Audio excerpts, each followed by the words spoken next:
Alhamdulillah.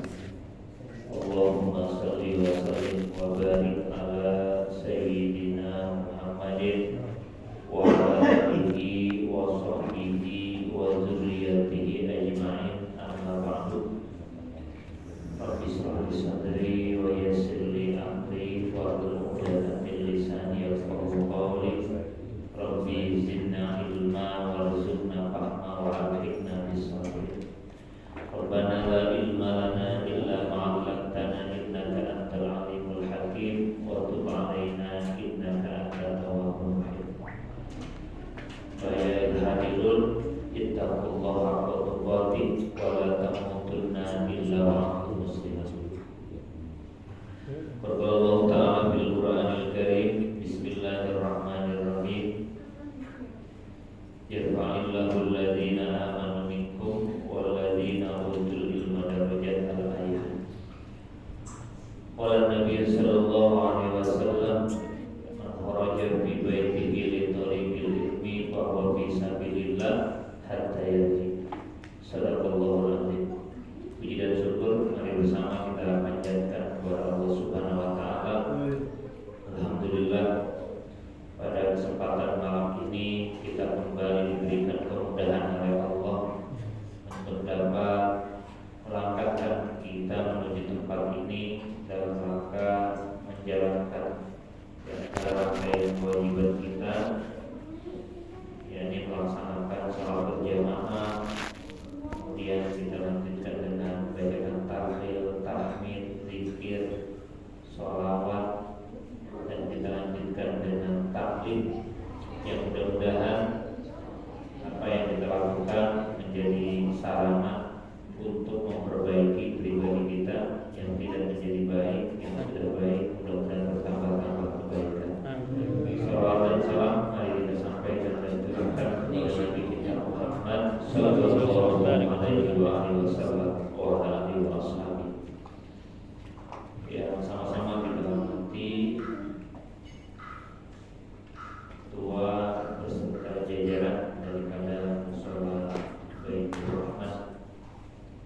Semoga senantiasa diberikan kekuatan, tawakkal dalam menghidupkan mushola ini kepada asatidz, para penjaga, para orang tua, para jamaah, dari semua yang mudah-mudahan kita semua dirahmati oleh Allah Subhanahu wa taala.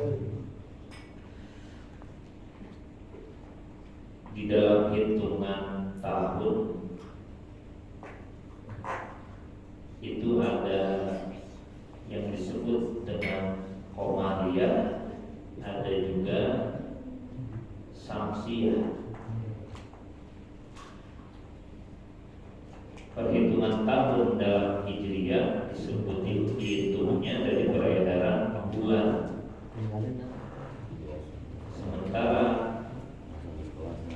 perhitungan bulan Masehi itu berdasarkan dengan matahari, dan ini sudah diakui oleh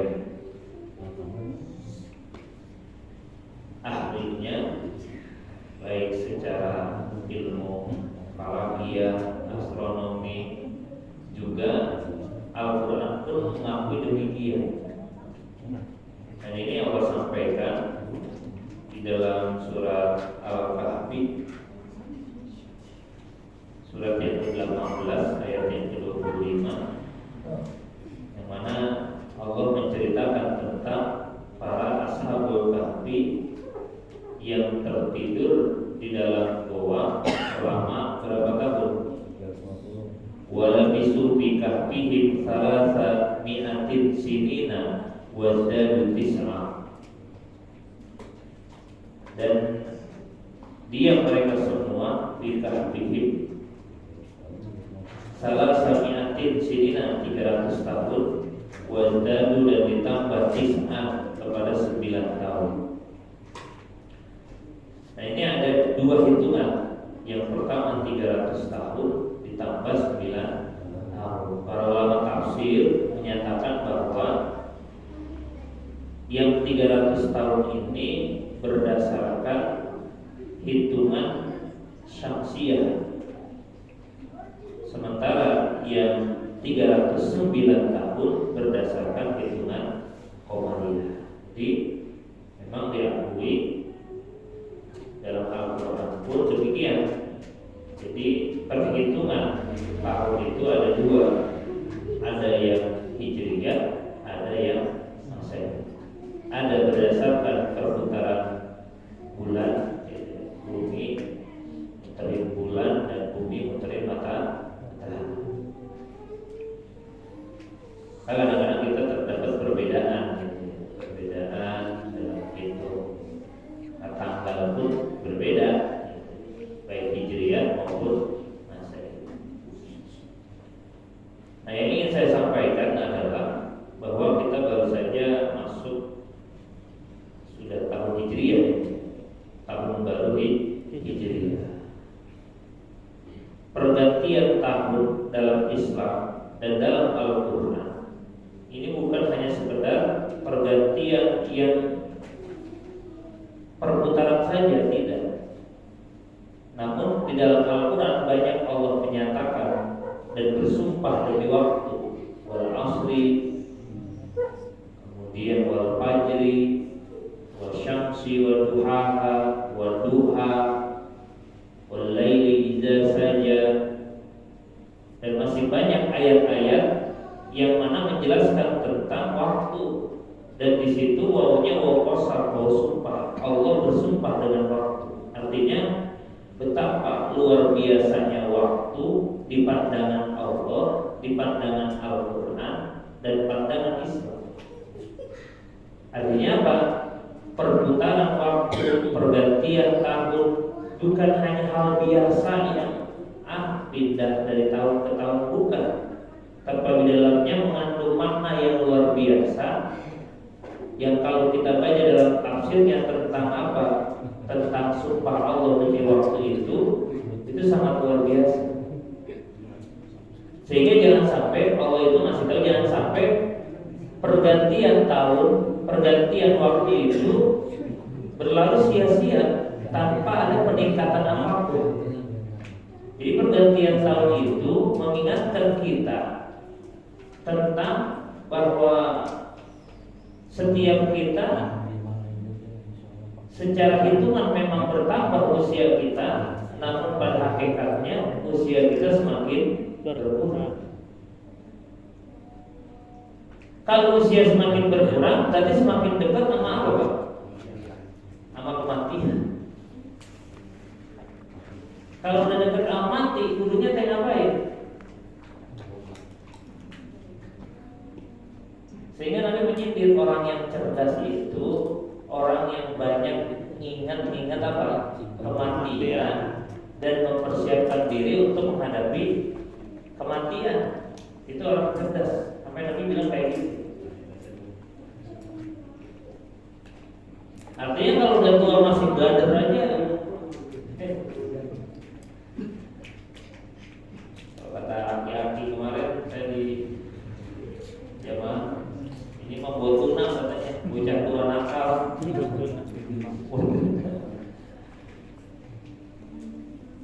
Artinya ada peningkatan yang harus kita lakukan. Karena kita sudah semakin dekat dengan kematian kita, maka ayo pergantian tahun, bertambah usia, kita jadikan momentum untuk perbaikan diri, terutama dalam hal-hal yang pokok, hal-hal yang dapat menjadikan kita mendapatkan kebahagiaan, kebaikan baik di dunia maupun di semakin tua semakin bahagia, Pak. Jangan makin sengsara, harus makin bahagia. Konsepnya sudah ada di Al-Quran, tinggal kita ngikutin. Cuman kadang-kadang kita pengen bahagia tapi nggak mau ngikutin bagaimana caranya bahagia. Udah ribut pengen bahagia, tapi konsep dikasih sama Allah nggak dipakai. Nah, kemudian apa hal-hal pokok yang harus kita tingkatkan, kita koreksi, kita perbaiki agar semakin kesini waktu kita semakin berkualitas, kehidupan kita semakin berkualitas, kemudian apa yang kita lakukan pun bernilai ibadah. Nah, itu harus ada. ke atas itu. Nah, di antara faktor terpenting menurut Allah adalah ketakwaan. Ini sering kita dengar dalam khutbah Jumat, ya. Dan ini tertuang di dalam surat Ali Imran, surat yang ketiga ayat 102, kata Allah, ya ayyuhalladzina amanu taqullaha haqqa tuqatih wa la tamutunna illa wa antum. Hai orang-orang yang beriman, bertakwalah kalian dengan sebenar-benar takwa dan jangan mati kecuali dalam kondisi muslim. Jangan mati dulu dah kalau belum takwanya belum benar. Kalau bisa dulu. Jangan. Berarti begitu, jangan mati dulu dah kalau takwanya belum benar.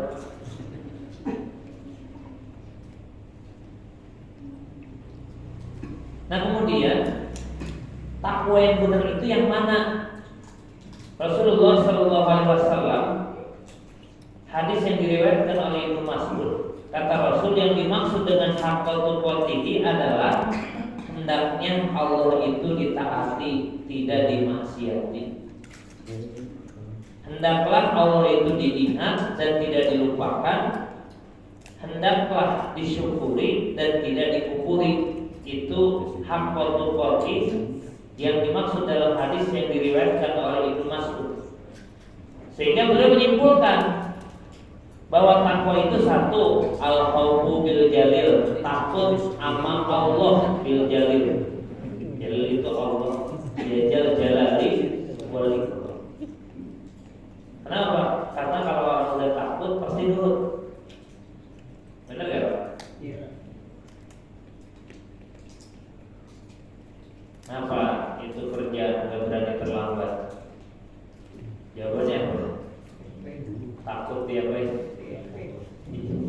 ISP.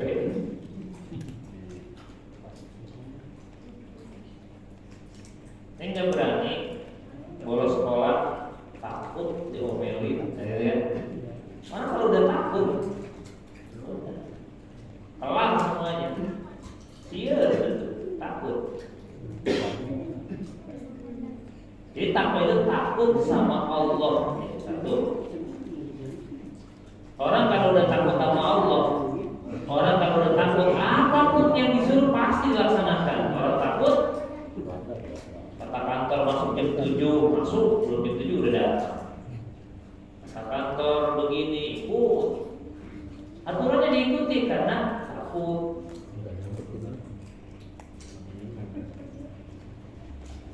Kata bininya, ikut, apa?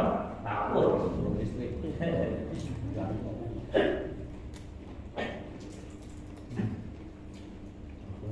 Yang kedua, takwa itu wal amalu bitanzil, kata beliau. Beramal dengan apa yang telah diturunkan oleh Allah, yaitu Al-Qur'an. Jangan pernah melangkah kalau langkah kita tidak di-ACC oleh Al-Qur'an. Jangan bicara kalau bicara kita tidak sesuai dengan Al-Qur'an. Jangan pokoknya. Makanya kata Nabi, "Man kana yu'minu billahi wal yawmil akhir falyaqul khairan aw liyasmut." Setiap perbuatan dan perkataan kita jangan terlepas dari ucapan kita, jangan berbuat dari pekerjaan kita kecuali itu semua sudah di-ACC oleh Al-Qur'an. Kalau kata Quran jangan. Misalkan nih Bapak mau melangkah, coba langkah kita, kata Quran boleh enggak? Oh boleh, jalan. Kita mau ngomongin kita yang mau diomongin ini boleh nggak kata Quran? Oh boleh, ngomong. Kalau enggak, jangan. Nah itu namanya takwa. Itu yang kedua. Yang ketiga, takwa itu waridho bil qalil, ridho dengan sesuatu yang sedikit. Biasanya orang kalau lagi banyak mah senang-senang aja, tapi kalau udah sedikit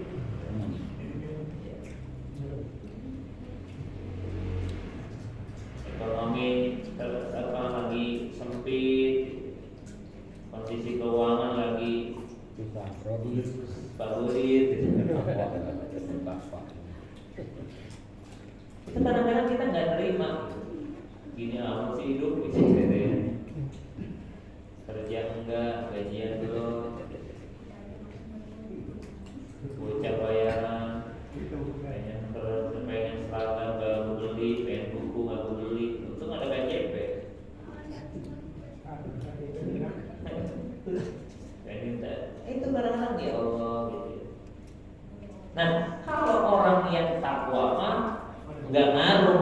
Mau duit banyak, mau sedikit sama aja. Mau miskin, mau kaya sama aja. Mau dihina, mau dipuji sama aja. Gak ada perbedaan. Karena itu semua hanya skenario yang Allah timpakan ke kita. Kira-kira kalau dikasih begitu jadi ladang amal nggak buat kita, kata Allah gimana? Karena semua kejadian yang menimpa kita kan cuma apa doang, cuma skenario yang Allah tulis. Nah tugas kita agar bagaimana yang terjadi sama kita itu menjadi ladang amal.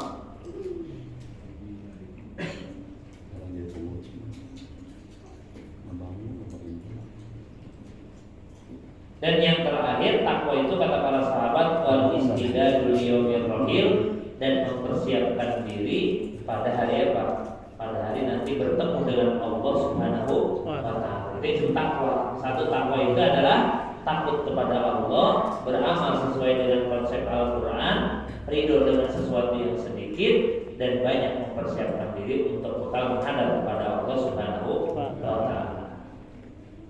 Kalau sudah begitu, ingat kata Allah, takwa itu derajat yang paling tertinggi.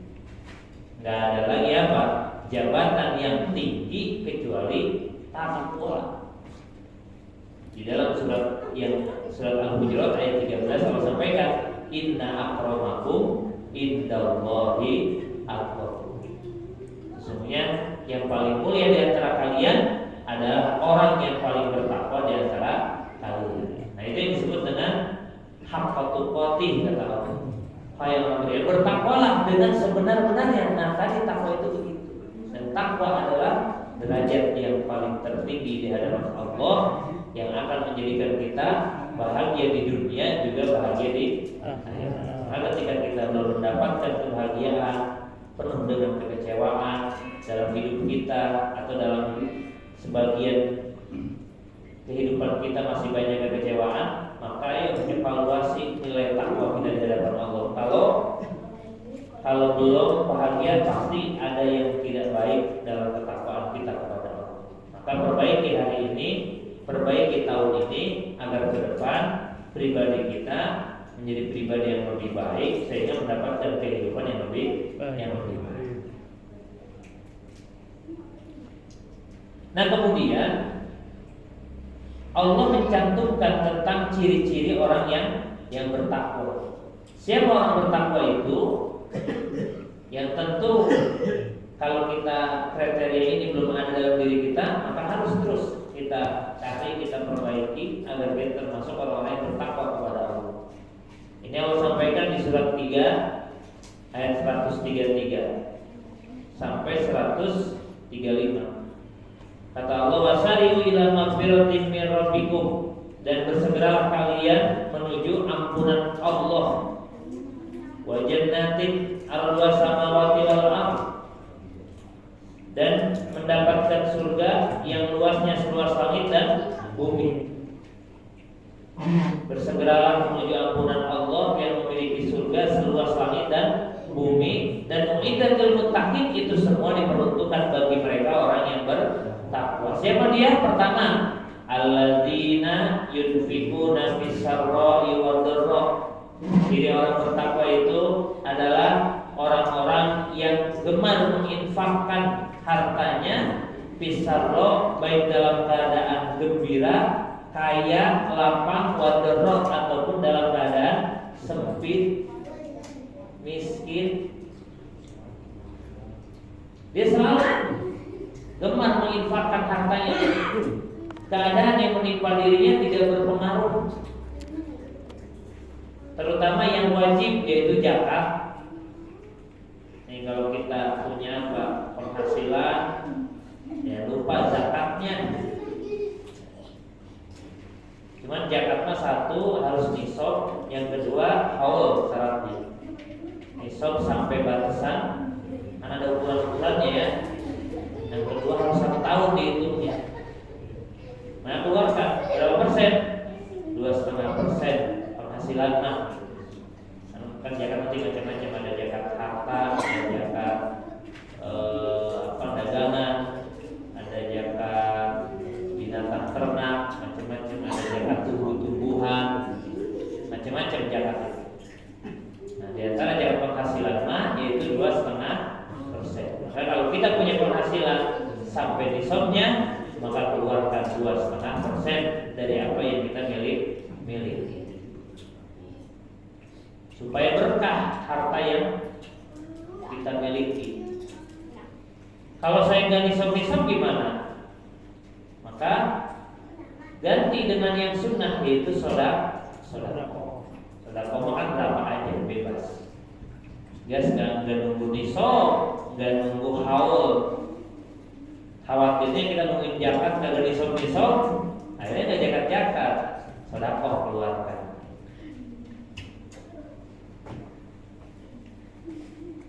Dengan sedekah maka akan memberkahkan kepada sisa harta kita. Kan sering saya singgung bahwa Allah minta itu gak banyak, cuma 2,5%. Dari 1 juta cuma 25.000 doang. Kalau pajak di kita kan 11%. Ya, PPN itu 11%. Allah cuma minta 2,5%. Tapi kadang-kadang kita masih berat. Berat. Kemarin tadi saya ngaji udah beberapa minggu itu, Sayyidina Umar sedang menjelaskan keturunan iblis. Ada 9 keturunan iblis itu. Rajanya Ajazil. Nah, ada satu setan yang tugasnya itu melemahkan untuk berbuat baik, menguatkan untuk berbuat jelek. Namanya si Akwar. Akwar. Si Akwar. Itu kalau yang namanya kejelekan, kalau namanya kebaikan, dia bikin lemah. Caranya gimana nih supaya lemah? Supaya nggak ada keinginan untuk berbuat baik. Sementara kalau untuk kejelekan, dorong, sponsori, jor-joran. Makanya kita lihat, Pak, kita rasain. Yang namanya kebaikan mah itu susah. Berat. Contoh, kita datang ke masjid atau ke mushola, berat ya? Ngaji berat ya? Berat. Padahal bayar bukan? Enggak. Kagak. Walaupun enggak bayar, tapi berat aja.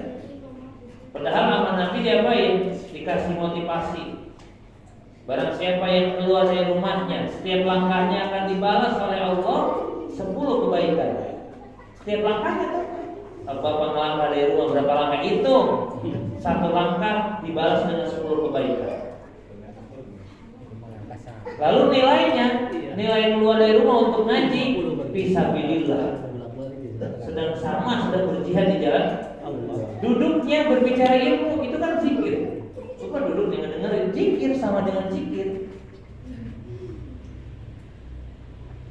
Terus kata Nabi, barang siapa yang keluar menuntut ilmu, maka para malaikat, ya, ikan-ikan sampai ikan-ikan yang ada di lautan memintakan istighfar bagi mereka orang yang sedang menuntut ilmu.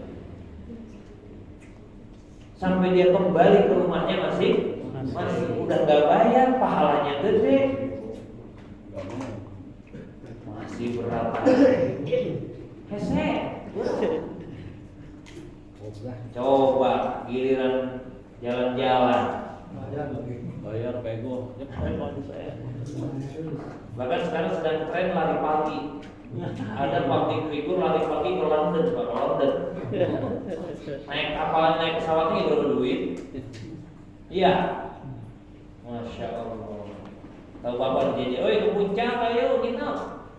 Puncak, Sabtu udah jalan, macet-macet digarit. Ya, padahal ongkos naik itu ada bensinnya ya? Ada. Ongkos, isi bensin, apalagi kalau nyewa villa, bayar juga. Emang di villa diem aja kan belum makan. Ngapain juga? Beli makanan, minuman dan lain sebagainya. Tapi mah semangat aja itu. Kan demikian.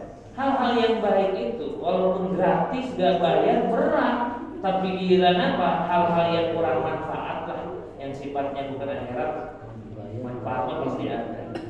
Tapi jor-joran.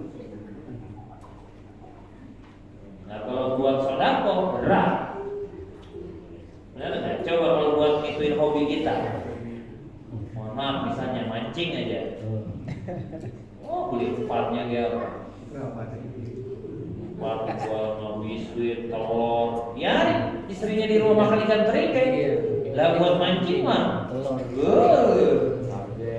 biskuit, apa bahaya? Hobi mah. Di rumah anaknya sama istrinya makan teri. Itu begitu.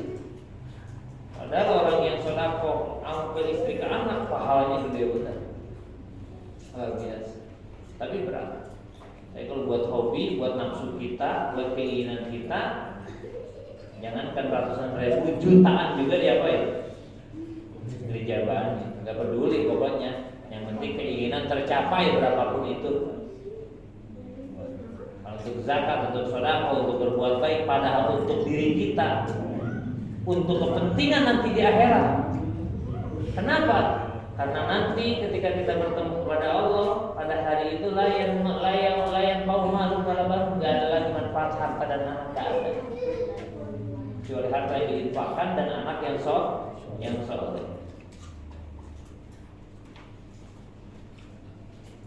Jadi orang bertakwa satu, orang yang senantiasa menginfakkan hartanya baik dalam keadaan susah maupun dalam keadaan senang. Mau susah mau senang, senantiasa gemar berinfak di jalan Allah Subhanahu wa taala.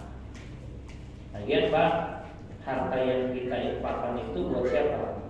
Kita. Makanya kata Sayyidina Umar, rizkiku itu bukan yang aku makan, tapi rizkiku itu yang aku infakkan di jalan Allah. Sekali lagi yang kita makan mah lari ke perut, larinya ke speed tank. Sementara yang kita infakkan jelas itu mau ketemu nanti di akhir buat kita. Nauzubillah kita punya harta banyak, terus kita meninggal. Iya kalau anak kita pada soleh, sedekah buat anak, buat bapaknya, doain buat bapaknya, hartanya diinfakkan buat bapaknya. Nah kalau misalkan kagak ada satupun yang diinfakkan buat atas nama kita, makanya ya mumpung kita misalkan yang ada nih punya harta jangan lupa, ada waktu luang jangan lupa datang ke masjid, ke musola. Jangan sampai datang ke masjid itu pas apa doang, pas nanti digotong sama orang, mau diapain, disolatin. Jangan sampai kayak gitu. Masjid sekalinya ke masjid udah masuk kurung batang, keranda, disolatin, jangan sampai kayak gitu. Kalau malaikat tuh belur masjid,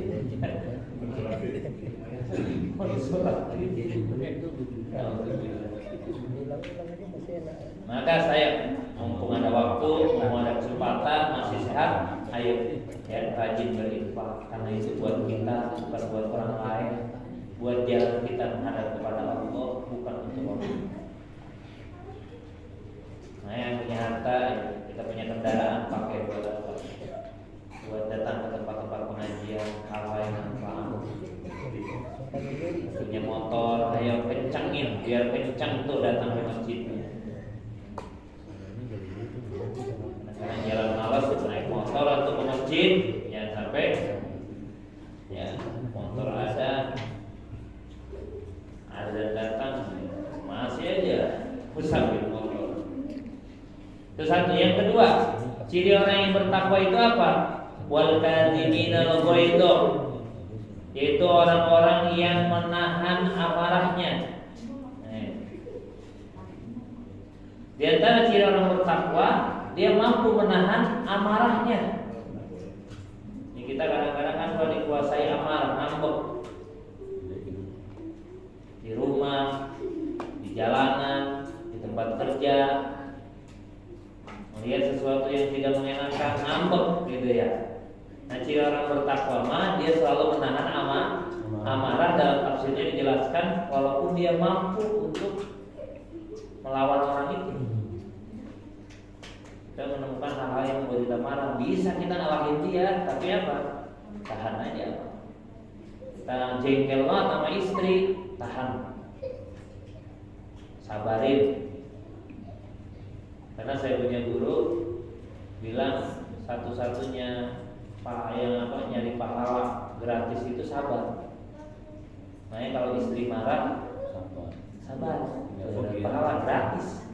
Nah daripada istri baik, dan pahala perlu diajak ke pasar, belanja ini, belanja itu kan. Ya.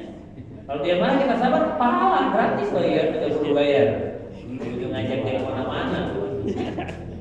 Kalau dia baik makan ayo medal pahala, ngajakin dia makan, ngajakin dia ke mall, ngajakin dia ke pasar, baru pahala dibeli, pahala dibahagian dan pahala. Dia marah kita sabar, pahala tuh gratis loh ya. Ini kadang-kadang kita nggak mampu menahan amarah. Maka kata Nabi, la taghdab miror, la taghdab sampai 3 kali Nabi bilang, jangan marah, jangan marah, jangan marah. Karena marah itu hanya kebinasaan. Hati-hati. Makanya Nabi menjadikan membuat konsep kalau marah sedang berdiri duduk, kalau lagi marah sedang duduk berbaring. Berbaring masih ngambek aja, duduk kan gitu kan. Konsep kita mah terbalik. Lagi berbaring ada ngambek, duduk. Lagi duduk ngambek, diri. Makin. Lagi diri ngambek, kejar gitu kan ya. Lagi naik motor ngambek, turun dari nggak usah, diam aja. Diam aja, tiarap udah supaya emosinya terkontrol. Jadi naik motor ngambek turun, atau ribut kan gitu ya. Kalau emang kita ingin menjadi orang dan pribadi yang bertakwa, cirinya dia selalu menahan amarahnya kalau lagi marah. Nah, mulai hari ini ketika kita bermarah dengan istri, tahan, anak tahan. Mungkin marah nggak ada manfaatnya, Pak. Nggak ada manfaat. Apa manfaatnya marah? Kalau kita bisa membimbing anak dengan cara tidak marah, kenapa harus marah sih? Dan marah itu nggak ada manfaatnya. Bahkan ininya efek yang ditimbulkan amarah itu luar biasa. Nah, hati-hati. Kemudian yang ketiga, wal afina 'anil nas. Yang ketiga itu ciri orang bertakwa selalu memaafkan manusia. Senantiasa selalu memaafkan. Jadi pemaaf orangnya.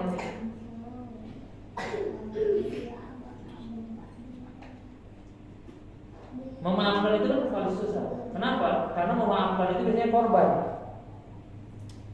Iya kan ya? Yang maafin mah korban, yang meminta maaf tersangka, biasanya kan itu. Jadi memaafkan itu, minta maaf itu mulia. Memaafkan lebih mulia. Ya.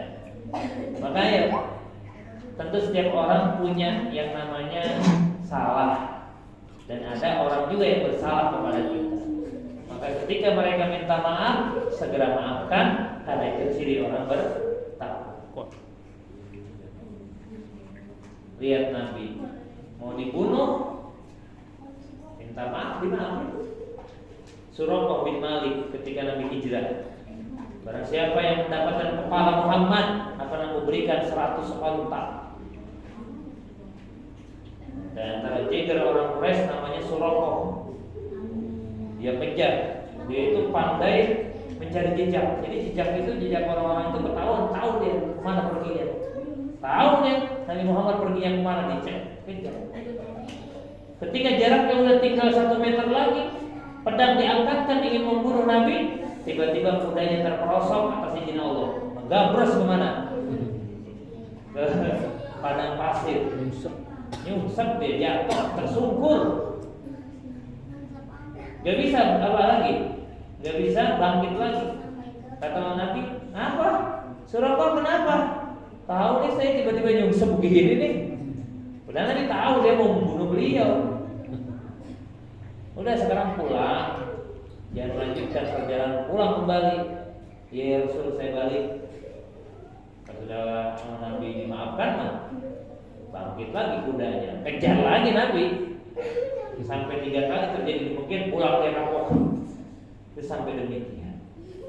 Pamannya ingin menjebak Nabi agar jatuh kemana? Ke lubang, tapi Nabi dibisiki oleh malaikat Jibril. Jadi Abu Jahal membuat lubang di dekat ranjangnya. Kemudian Abu Jahal di sebelah sini, kata Abu Jahal, sampaikan kepada Muhammad bahwa pamannya sakit. Itu kalau udah mendengar sakit, apalagi saudaranya, segera berangkat. Namun ketika akan sudah dekat, kata Abu Jahal, nah jatuh nih. Dibisik oleh Nabi Jibril, Muhammad, jangan lanjutin, itu di depan kamu lubang, balik lagi.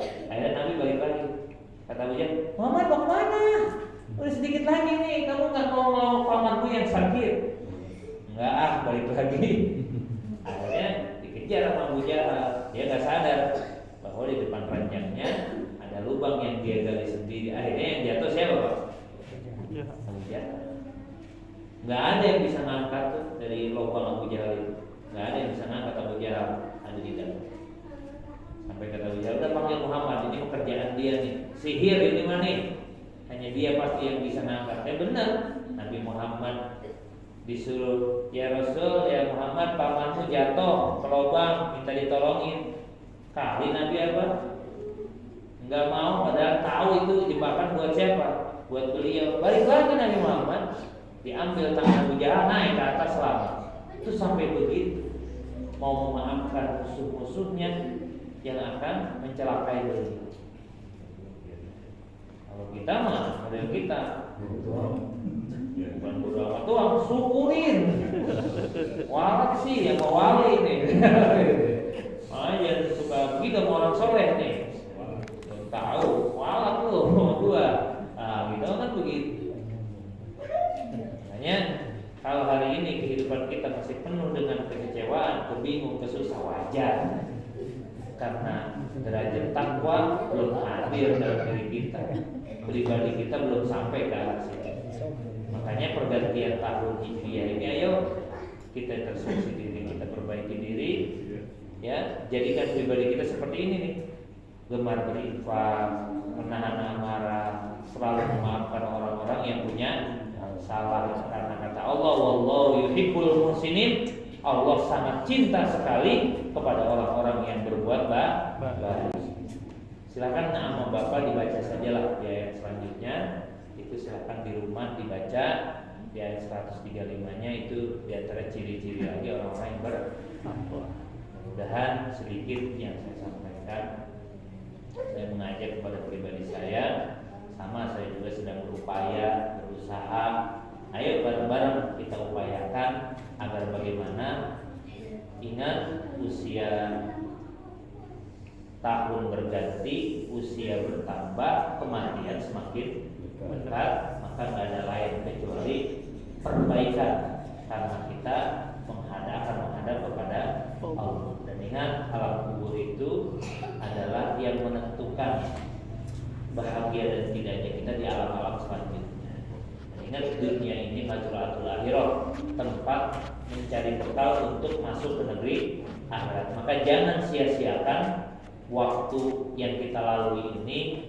Jangan merasa sehat, jangan merasa kayaknya masih jauh kematian jangan, ya. Nah, harus terus waspada, karena kata Nabi, kematian itu datangnya tiba-tiba. Dan Nabi menyampaikan, man kana yaumu khairan min amsihi fa huwa ramidun. Beruntunglah orang-orang yang hari ini lebih baik daripada hari kemarin.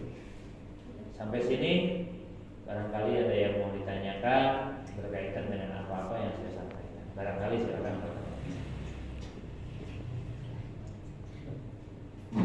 Assalamualaikum warahmatullahi wabarakatuh. Waalaikumsalam warahmatullahi wabarakatuh.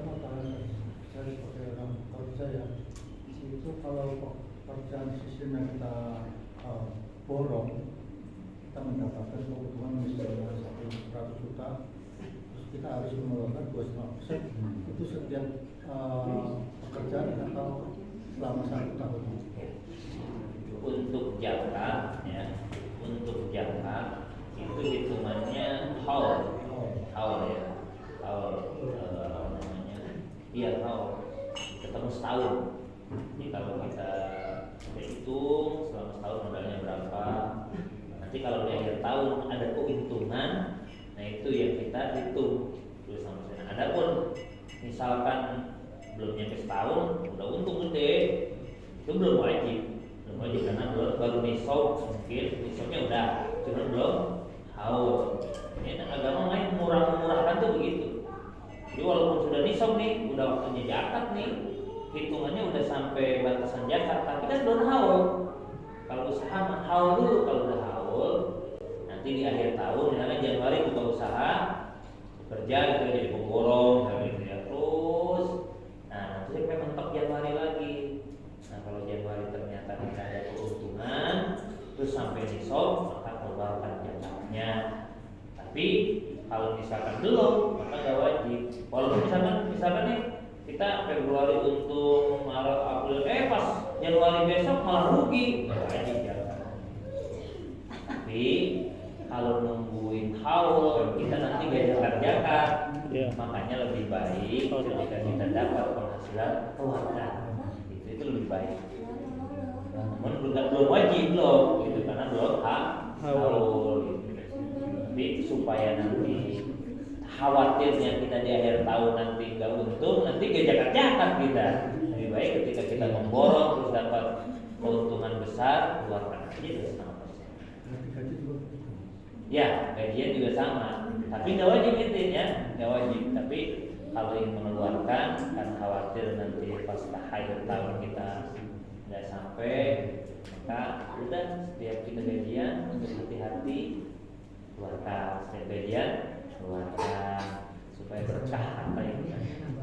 Namun secara hukumnya belum, gitu. Ada lagi barangkali?